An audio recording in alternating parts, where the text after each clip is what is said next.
Imagine having to rebuild your entire world, your whole Yeah. sense of who you are after everything you knew was just, well, systematically taken apart.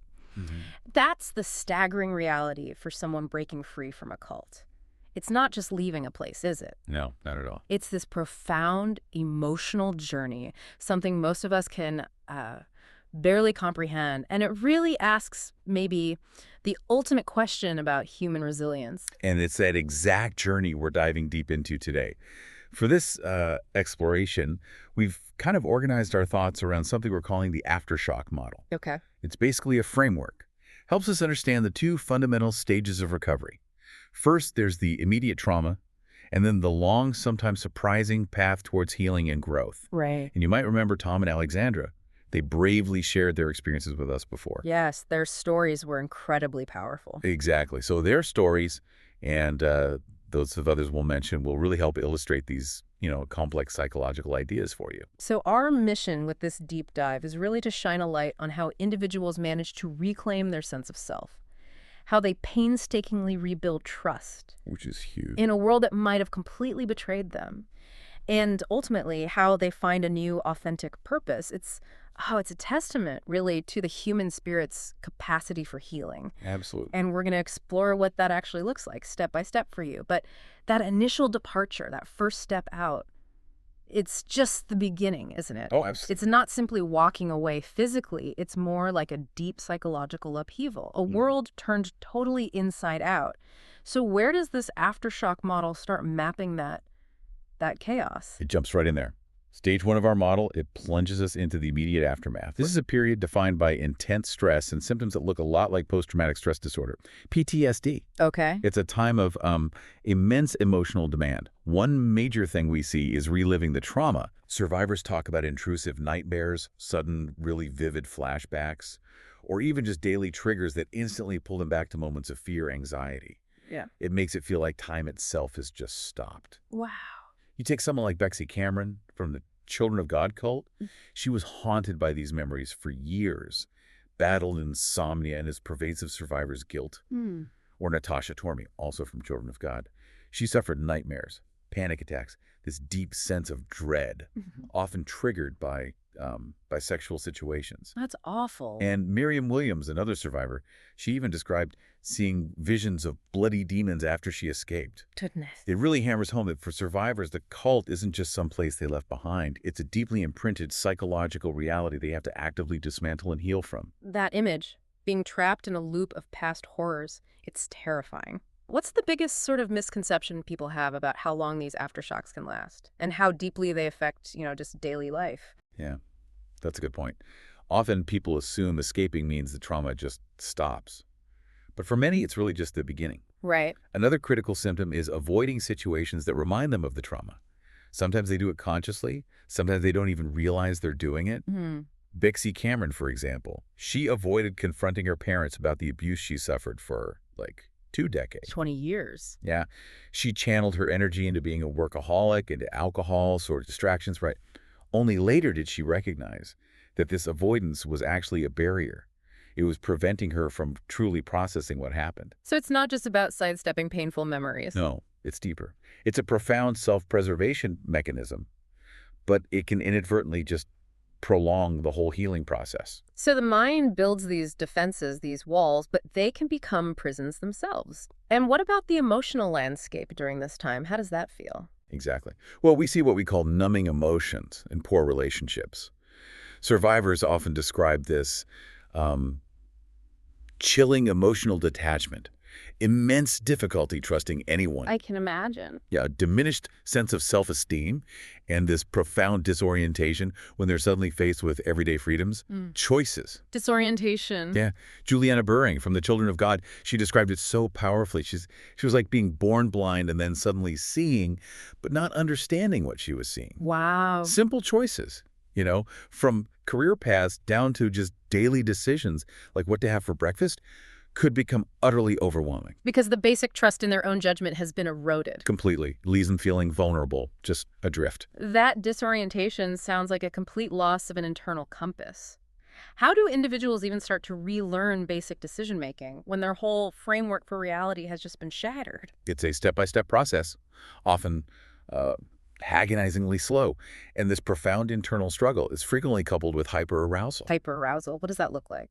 It manifests as severe sleep difficulties, trouble concentrating, really volatile emotions ranging from deep depression to intense guilt, explosive anger, and sometimes even reckless or dangerous behaviors, almost as if they're testing their own will to live, Testing boundaries? Kind of.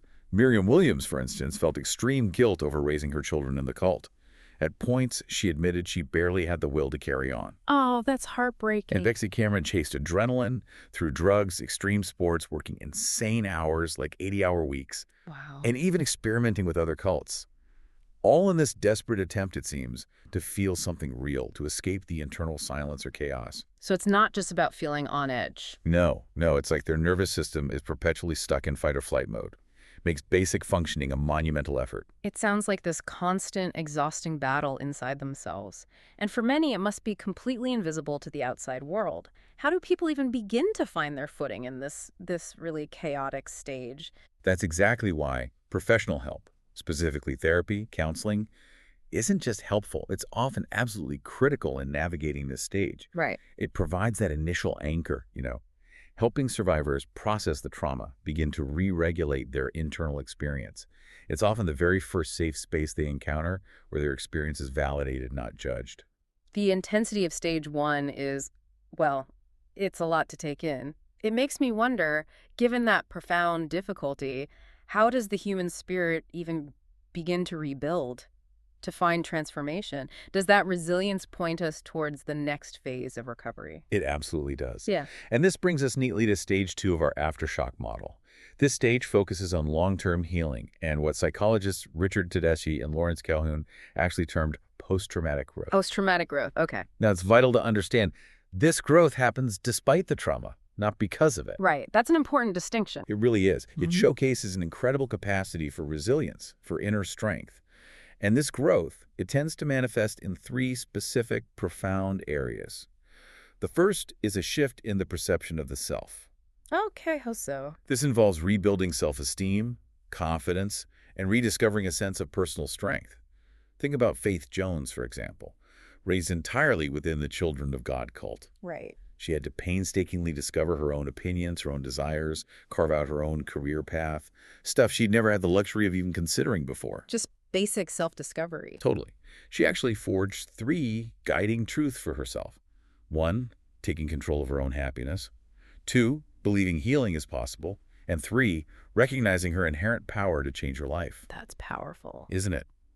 She eventually described her life post-cult as a massive amusement park with unlimited knowledge and experience. Wow, for such restriction to that. Exactly. This isn't just about coping. It's fundamentally redefining who you are outside the cult's imposed narrative. That image of a massive amusement park really captures that profound shift, doesn't it? From restriction to just expansive possibility. It's truly inspiring, especially after such a constrained existence. What about their connections to others? Rebuilding trust must be huge. It is. And that leads us straight to the second area of growth, a renewed experience of relationships with others. Okay. After experiencing such profound betrayal and manipulation, this involves the painstaking process of restoring trust, learning how to form healthy, intimate connections again. That sounds incredibly difficult. It is. Take Natasha Tormey. After escaping Children of God initially, and this is heartbreaking, she found herself in another abusive relationship. Oh, no. But slowly, steadily, she built her independence. She got a job, learned to establish respectful, reciprocal relationships, eventually found a partner who not only admired her bravery, but treated her with deep respect. That's wonderful to hear. It shows that healing isn't always linear, But finding authentic connection is such a powerful catalyst for reclaiming one's social world. It's so vital, that journey to trust again, especially after such profound betrayal. And what's the ultimate outcome? You mentioned a third area of growth in their daily lives. Yes, the final area is a transformed outlook on life. This often includes a profound, renewed appreciation for life's simple joys, little things. And for some, the ability to embrace a personal spirituality, one rooted in individual meaning rather than, the rigid doctrines of organized religion they might have known. And more personal connection. Exactly. Miriam Williams, for instance, found deep healing and a personal spirituality focused on cooperation, community, nurturing, peace, Mm, rejecting the fear-based control she'd experienced. that makes sense. And Natasha Tormey found solace and order in gardening. She came to deeply appreciate what might seem like mundane tasks, like grocery shopping. Really? Yeah, as tangible signs of a normality I never imagined I'd have. These aren't just small improvements. They are profound markers of a life truly reclaimed, Mm. where everyday existence becomes a source of wonder again. It's clear this journey is incredibly challenging. So given this difficult path from stage 1 trauma to stage 2 growth, what are the key factors that genuinely help individuals navigate it successfully? What truly predicts that transition? That's a vital question, yeah. Several critical factors really emerged from the research and also from survivor accounts. First off, pragmatic resources. They're absolutely foundational. Pragmatic resources, We're talking basic necessities. yeah, Financial stability, having a robust social network outside the cult, access to education. right, the practical stuff. Exactly. For many who've left, especially those raised inside, these fundamental supports are often completely absent, which makes those initial steps into the outside world even more daunting. So they're not just rebuilding a psyche. No, they're often building a life completely from scratch. So practical foundations are just as crucial as the psychological ones. They provide the ground beneath their feet as they start to heal. And on the psychological side, what helps there? Indeed. On the psychological side, professional therapy or counseling plays an unequivocally crucial role. Okay. Now, this might seem obvious to us, maybe, but it's important to remember that many cults explicitly ban members from seeking this kind of help. Really? Ban therapy? Oh, yeah. The Children of God, for example. They taught that medical and psychological professionals were part of an evil system, not to be trusted. Wow. So even seeking help is a huge step. It's a massive leap of faith, often defying years of intense indoctrination. Miriam Williams, remember her? After struggling intensely with nightmares and fears, she finally sought out a psychologist. That helped. Tremendously. Through processing her childhood trauma, she developed a new optimism, finding, in her words, meaning, purpose, and understanding. Therapy offers that first chance for objective, non-judgmental validation and guidance. It's incredible how that external, unbiased support can be so transformative, like a real lifeline. Yeah. Are there other psychological supports that make a difference? Yes, another powerful factor is community and activism. This often manifests in a survivor-to-survivor model. People who've been through it helping others. Exactly. It's where former members support each other, share experiences, and often engage in educational efforts to try and prevent others from falling victim. Miriam Williams, she organized reunions, created a website for ex-Children of God members. Building community. Yes, fostering that sense of shared understanding, collective healing. There are organizations like RISE, founded by the authors of Not Without My Sister. They actively work to protect children, seek justice, raise awareness. Faith Jones gave a TEDx talk, Using her experience. driven by the hope of preventing others from being victimized. This collective action, it transforms individual pain into shared purpose. It forges strength from vulnerability. That sounds incredibly cathartic and empowering, turning their personal pain into a positive force, both for themselves and for others. It really is. And this often ties into another therapeutic approach, narrative therapy. Narrative therapy, like writing. Exactly. Writing personal stories, whether it's memoirs or private journals, can be a profoundly therapeutic way to process trauma. How does that work? Well, it allows for deep self-expression. And, critically, it gives the author control over their own narrative, something that was completely dictated by the cult before. Taking back control of their story. Precisely. Miriam Williams found writing her memoir to be, again in her words, therapy for my questioning soul, helping her clean out my guilty conscience. So both private journaling and eventually maybe publishing their stories become powerful tools for achieving a sense of closure, reshaping their past into a story of survival and triumph. Many of us might have loved ones, or perhaps just know someone who seems caught in a cult-like situation, and that desire to help them escape, to heal, it can be overwhelming, yet so challenging. For our listeners grappling with this, what practical guidance can you offer? This is, without doubt, one of the hardest areas, and there really isn't a simple one-size-fits-all answer. But what's absolutely crucial is this: never give up on your friends and family. Never give up hope. Right. It can take years for someone to even begin questioning their group. Hope can feel distant, but just knowing you care, that you're there, that could be the vital tether they eventually need. Okay. A critical warning, though, is to avoid reactance. Reactance. What's that? It's a psychological principle. Basically, if you directly try to push someone to change their beliefs, especially using loaded terms like cult or brainwashing, Uh-huh. they often react by digging their heels in even harder. They become more defensive, more deeply committed to the group. Think of it like a pushback effect. So telling them bluntly, you're in a cult, Yeah. probably isn't the best approach. Generally, no. It often just solidifies their resolve. Instead, friends and family can provide 4 distinct types of social support, kind of subtly planting seeds, keeping the door open. Okay, what are they? First, instrumental support. This is practical, tangible aid, offering money, maybe a safe place to live, clothing, transportation, for when they are truly ready to leave. So it removes those immediate barriers. Exactly. It can be a lifeline in those critical first moments Yeah. of physical escape. Providing the physical means for a new beginning, that seems just as crucial as the emotional space. It is. Second is informational support. This means discreetly connecting them perhaps to former cult members who've successfully transitioned out, or to trusted professionals like counselors, maybe law enforcement, social workers. Okay. It could also involve patiently teaching practical life skills, things like how to manage basic finances, use a computer, build a resume, stuff many survivors completely lack because of their isolated upbringing. Right, helping them navigate a world they might be totally unfamiliar with, bridging that knowledge gap. Yes. Third, emotional support. This involves expressing unconditional love, trust, genuine concern, crucially, without judgment. No judgment. Use gentle, open-ended questions. Show care, not condemnation. The goal is to help those seeds of doubt grow organically. Let them know you're there for them, no matter what, if and when they realize the group isn't right. It's about building a bridge, not a wall. That sounds like a powerful, quiet kindness, offering a safe harbor in a storm without trying to steer the ship. That's a great way to put it. And finally, appraisal support. This means helping them see their inherent positive qualities, gently reminding them that any truly worthy group or relationship will respect their autonomy, their choices, their mental and physical health. So helping them value themselves outside the group's definition. Exactly. It helps them begin to gain that critical outsider's perspective, but without feeling directly challenged or attacked. Remember, the cult took away their freedom to choose. You don't want to do the same by imposing your will. You want to empower their own critical thinking. As we begin to bring this deep dive towards a close, let's loop back to those powerful personal stories of Tom and Alexandra.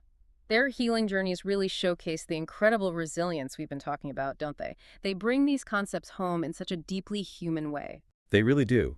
Their stories are profoundly moving examples of this whole journey. Alexandra's healing, for instance. It began with this intensely painful period. She lost her entire community, her closest friends, her spiritual home, even her deeply ingrained relationship with the divine. Everything. Pretty much everything. She famously used the metaphor of deconstructing a brick house, Ah, yes, I remember that. describing the incredibly labor-intensive process of psychologically dismantling all those indoctrinated beliefs and values, brick by painstaking brick. It took years, but it allowed her to rebuild with authentic beliefs, values that were truly her own. That rebuilding process. And writing her award-winning book, Cult: A Love Story, that became a powerful healing exercise for her, not just for her own closure, but also aimed at guiding others who walked a similar path towards self-discovery. That metaphor, deconstructing a brick house, it just perfectly illustrates how fundamental and integrated these cult beliefs become, and the sheer effort required to rebuild from scratch. And Tom's journey, too, that was a long, step-by-step recovery, wasn't it? It absolutely was. A pivotal, almost serendipitous experience for him happened in a community college essay class, of all places. Really? An essay class? Yeah. The teacher offered a piece of advice that just profoundly shifted his perspective.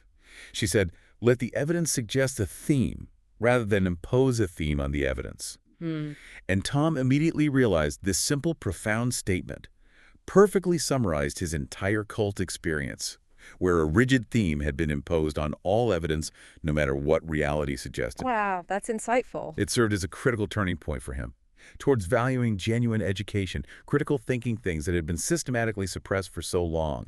He also talked about finding the courage to stick it out with his wife, Donna, through immense uncertainty, valuing those true, authentic connections above all else, even when they had absolutely no idea where they were going. What an incredible lesson, not just for writing an essay, but for reclaiming a life, right? Letting reality guide your understanding rather than forcing reality into some preordained narrative. It speaks to such immense courage to face the unknown, to rebuild from the ground up, and to rediscover one's authentic self, even after such profound indoctrination. Absolutely. Their stories powerfully demonstrate not just resilience, but the enduring strength of the human spirit and the profound possibility of healing and finding true selfhood, even after the most challenging experiences imaginable. Ultimately, this deep dive has really been about understanding the intricate psychology behind cults and maybe more importantly, how individuals navigate that harrowing path from trauma to, well, to triumph. Hmm. And what we've learned, I think, above all, is that knowledge itself, understanding these mechanisms, is perhaps the most effective way to limit their insidious power and control.